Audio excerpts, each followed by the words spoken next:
아시리아 왕 사르곤이 보낸 다르단 장군이 아스돗으로 와서 아스돗을 점령하였다. 그의 주님께서 아모스의 아들 이사야를 시켜서 말씀하셨다. 주님께서 이사야에게 말씀하시기를 허리에 두른 베옷을 벗고 발에서 신을 벗으라고 하셨다. 그래서 이사야는 말씀대로 옷을 벗고 맨발로 다녔다.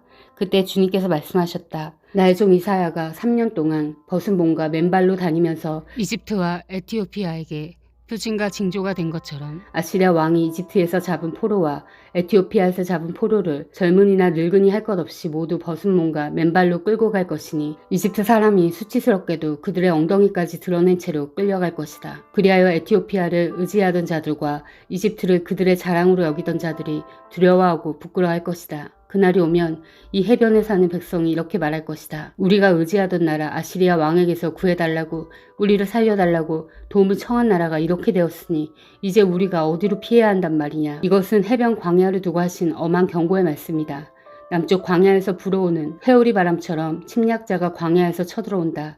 저 무서운 땅에서 몰아쳐온다. 나는 끔찍한 계시를 보았다. 배신하는 자가 배신하고 파괴하는 자가 파괴한다. 엘람아 공격하여라. 메데야 에워싸워라. 내가 바빌론의 횡포를 그치게 하고 억압받는 사람들의 탄식 소리를 그치게 하겠다.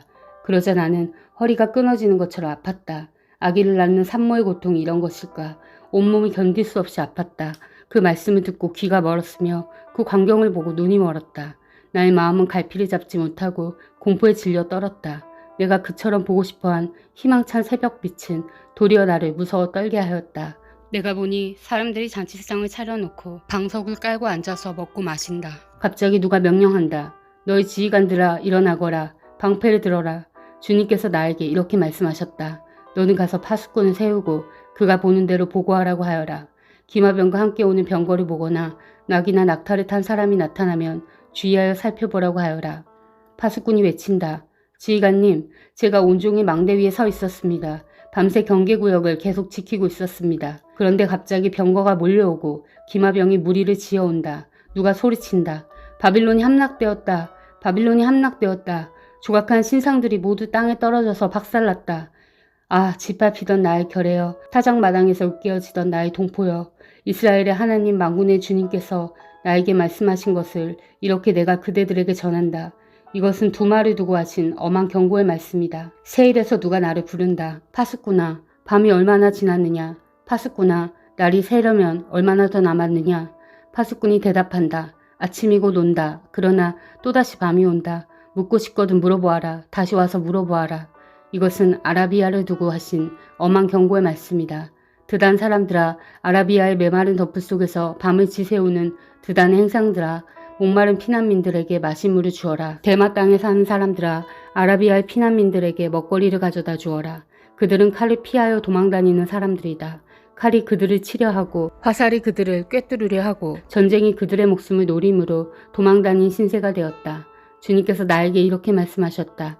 1년 기한으로 머슴살이를 하게 된 머슴이 날수를 세듯이 이제 내가 1년을 센다. 1년 만에 게달의 모든 허세가 사라질 것이다. 게달의 자손 가운데서 활 쏘는 용사들이 얼마 남는다고 하여도 그 수는 매우 적을 것이다. 주 이스라엘 하나님께서 이렇게 말씀하셨다. 이것은 환상골짜기를 두고 하신 엄한 경고의 말씀이다. 너희가 무슨 변을 당하였기에 모두 지붕에 올라가 있느냐.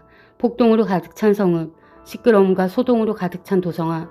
이번 전쟁에 죽은 사람들은 칼을 맞아 죽은 것도 아니고 싸우다가 죽은 것도 아니다. 너희 지도자들은 다 도망치기에 바빴고 활도 한번 쏘아보지 못하고 사로잡혔다. 사로잡힌 너희들도 아직 적군이 멀리 있는데도 지레 겁을 먹고 도망가다가 붙잡혀서 포로가 되었다. 그러므로 내가 통곡한다. 다들 비켜라. 혼자서 통곡할 터이니 나를 내버려 두어라. 내 딸 내 백성이 망하였다고 나를 위로하려고 애쓰지 말아라.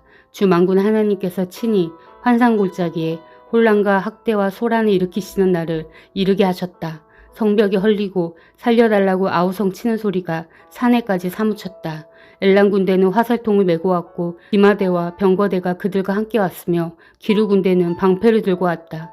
너희 기름진 골짜기들은 병거부대의 주둔지가 되었고 예루살렘 성문 앞 광장은 기마부대의 주둔지가 되었다. 유다의 방어선이 뚫렸다. 그때 너희는 수풀궁에 있는 무기를 꺼내어오고 다윗성에 뚫린 곳이 많은 것을 보았고 아랫못에는 물을 저장하였다. 예루살렘에 있는 지배수를 세워보고는 더러는 허물어다가 뚫린 성벽을 막았다. 또한 옛 못에 물을 대려고 두 성벽 사이에 저수지를 만들기도 하였다. 그러나 너희는 일이 이렇게 되도록 하신 분을 의지하지 않고 이 일을 예적부터 계획하신 분에게는 관심도 없었다.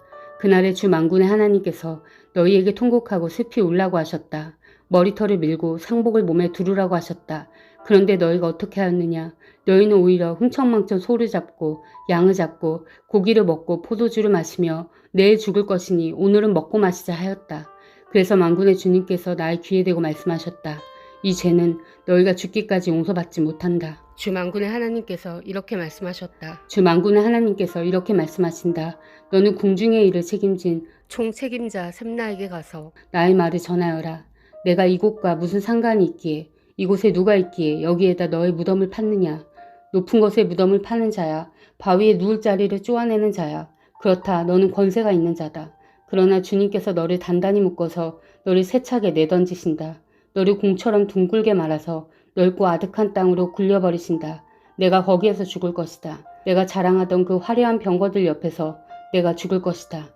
그리하여 너는 너의 상전의 집의 수치거리가 될 것이다. 내가 너를 너의 관직에서 쫓아내겠다.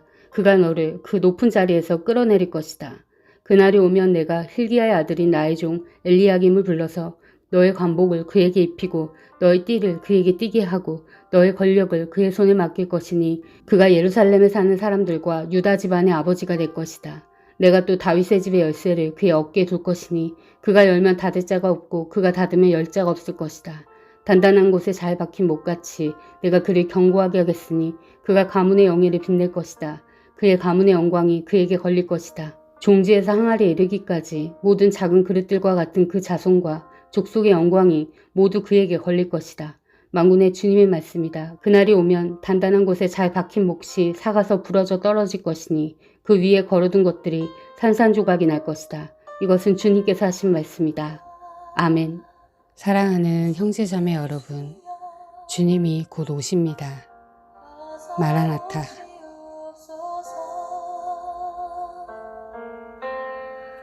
땅의 모든